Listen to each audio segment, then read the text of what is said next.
श्री संत गजानन महाराज यांची पालखी स्वगृही शेगावी परतली।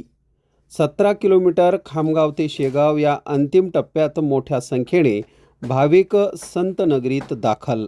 पंढरपूर वारी करत संत श्री गजानन महाराज यांची पालखी पंढरपूर ते आषाढी वारीत सहभागी झाल्यानंतर 2 महिन्याच्या पायदळ प्रवासानंतर आज खामगावहून शेगावकरिता 17 किलोमीटरचा अंतिम टप्पा करत मार्गस्थ होत शेगावात लाखो भक्तांच्या समवेत शेगावात दाखल झाली।